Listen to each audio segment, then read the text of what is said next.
Bonjour, on se retrouve pour un nouveau point de situation en Ukraine au 28 février 2023. Alors vous m'excuserez pour ma voix, j'ai pris un petit peu froid ces derniers jours. Alors on va commencer avec les informations générales. La Russie a suspendu sa participation à un accord sur le désarmement nucléaire, donc plus précisément du traité New START. Les premiers chars Léopard 2 sont arrivés en Ukraine, et plus précisément dans la région de Lvov, et ils sont en provenance des stocks polonais, donc on a compté 4 unités pour l'instant.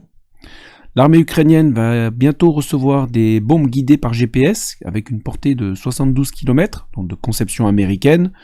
Donc ce sont les JDAM-ER. Par contre, une question est posée concernant l'adaptation de ces bombes sur les avions de conception soviétique, donc qui sont actuellement en dotation dans l'armée ukrainienne, puisqu'à la base, ces bombes sont prévues pour les avions de l'OTAN. À noter également des améliorations dans l'alimentation électrique en Ukraine, puisque les coupures de courant sont de moins en moins fréquentes. La Chine a proposé un plan de paix en Ukraine, mais ce plan a été dénoncé par les États-Unis, car ce dernier ne prévoit pas la restitution de tous les territoires à l'Ukraine. Et en parlant de la Chine, selon certaines sources, cette dernière envisagerait de fournir une aide militaire à la Russie en matière de munitions et de drones. On se rend maintenant donc sur le terrain. Alors tout d'abord dans la région de Belgorod, un Sukhoi 25 russe s'est écrasé en rentrant de mission depuis l'Ukraine. Le pilote n'a pas survécu. Et dans la région de Kharkov, un TB2 Bayraktar a été abattu. Sur le front de Luhansk, alors pas d'évolution sur la carte.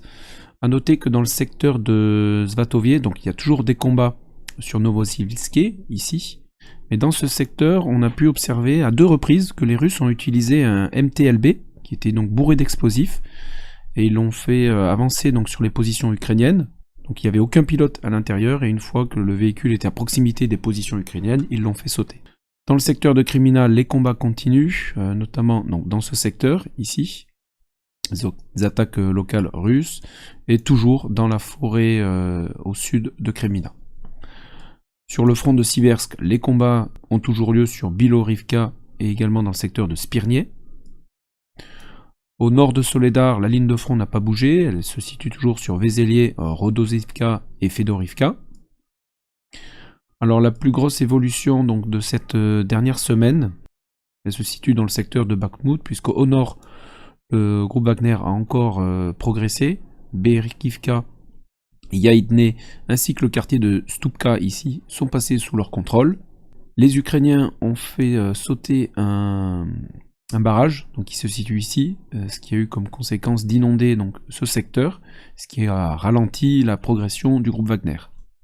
En parlant donc de la progression du groupe Wagner, j'ai trouvé une analyse d'un officier de réserve ukrainien qui a pu donc analyser les assauts du groupe Wagner. Donc je vous partage ici ces informations, donc j'ai fait un résumé. Si vous voulez l'analyse complète, elle sera en description. La première phase est une phase de collecte d'informations où les drones sont utilisés.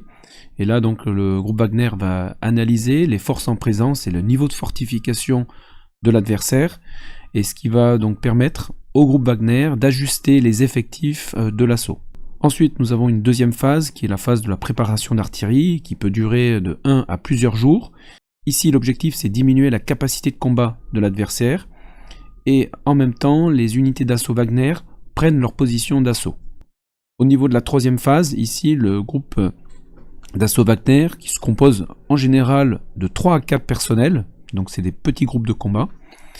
Et donc parmi cette troupe d'assaut, le premier groupe, donc c'est un groupe d'éclaireurs, qui est lui chargé de repérer les mines et d'observer l'adversaire.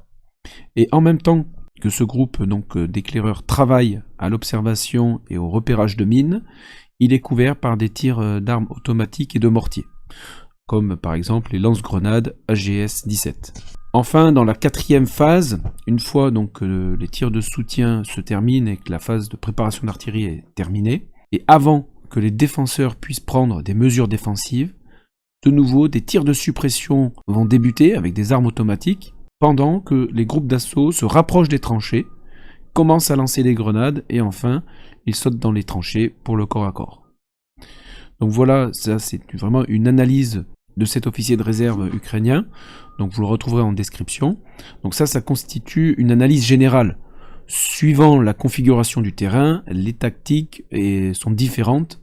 Mais voilà en général pour vous donner une meilleure vue du type d'assaut que Wagner met en place et organise. On retourne donc sur Bakhmout. Alors les Russes progressent aussi dans les combats urbains à l'est de la ville, ici. Il y a le fleuve du Bakhmoutska qui est ici. Et le gros des forces ukrainiennes s'est déjà replié derrière ce fleuve. Il reste des groupes de combats ukrainiens donc dans ce secteur, ici, pour des combats d'arrière-garde et ralentir la progression russe. On a également eu une vidéo de Prigozhin, qui a été prise ici exactement. Il était présent avec plusieurs de ses gardes du corps sur ce parking, ici. Donc comme vous pouvez le constater, il était assez près des combats. À un peu plus d'1 kilomètre de la zone de combat. Dans ce secteur également, on a pu observer que les Ukrainiens utilisent du matériel russe capturé, dont un T-90M. Les Russes rapprochent également de l'autoroute ici, puisqu'ils sont à un peu plus d'une centaine de mètres de cette autoroute. Et par contre ici, dans le secteur d'Ivanivske, les Ukrainiens résistent et empêchent de nouveaux gains russes dans ce secteur. A noter qu'il y a actuellement de fortes pluies sur Bakhmout, donc ce qui entrave les mouvements. Les Russes, la semaine dernière, étaient à 4 km de la route qui mène jusqu'à Tchessivar, ici. Et aujourd'hui, ils sont à un peu plus de 2 km. Alors, les Ukrainiens peuvent emprunter d'autres axes, dont un petit axe qui est ici, mais c'est un chemin de terre. Et avec les pluies dernièrement, cela le rend moins praticable. Mais comme vous pouvez le constater, la situation devient critique pour les défenseurs ukrainiens dans ce secteur. On continue sur la ligne de front. Toujours rien à signaler dans le secteur de New York et de Toretsk. Alors un petit peu plus de mouvement dans le secteur de Avdiivka, puisque au nord, les Russes continuent leur offensive à l'ouest de Novo-Bakhmutivka, donc ici. Les combats continuent également sur Krasno-Rivka et Kamianka. Et également au nord de Opitny. Il y a des combats ici dans ce secteur. On peut donc noter un retour des offensives russes dans le secteur de Avdiivka. La ville de Donetsk continue à bombarder et des installations civiles sont hélas touchées dans les bombardements. À l'ouest de Donetsk, Pervomaïski et Nevelski restent sous contrôle des Ukrainiens et les combats ont lieu entre ces deux villages. De durs combats continuent toujours sur Marinka.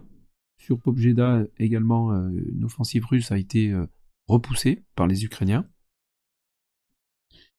Et alors dans le secteur donc, de Vuhledar, ici, cette dernière semaine, il y a eu une contre-attaque ukrainienne et 2 nouvelles attaques russes. Alors d'abord la contre-attaque ukrainienne a permis de reprendre ce petit secteur, ici. Et ensuite il y a eu donc 2 nouvelles attaques russes, une dans ce secteur, et une beaucoup plus à l'est, ici, et ces dernières attaques ont été repoussées. A noter que l'artillerie et l'aviation russe intensifient les bombardements sur la ville. On a également noté la présence de gros calibres, donc côté russe, avec du 203 et du 240 mm. Situation stable sur Vuhledar. Sur le secteur de Zaporozhye, pas de nouvelles sur les combats. Et dans le secteur donc, de Kherson, les duels d'artillerie continuent et la ville de Kherson a été bombardée par une vingtaine de roquettes Grad. Donc voilà pour les informations au 28 février 2023. Donc en résumé, les Russes continuent de gagner du terrain au nord de Bakhmout et à l'est également dans les combats urbains. Les Ukrainiens, eux, résistent davantage dans le secteur de Ivanivske. Et également un regain d'offensive dans le secteur de Avdiivka, au nord-est et dans le sud depuis Opitny. On note également une intensification de l'activité aérienne de drones ukrainiens. Et notamment ce matin, le ciel au-dessus de Saint-Pétersbourg ici a été fermé à cause de la présence d'un objet volant non identifié. Et il pourrait en effet s'agir d'un drone ukrainien. Information qui reste à confirmer. Voilà, et bien écoutez, je vous souhaite une excellente soirée, portez-vous bien, et à bientôt.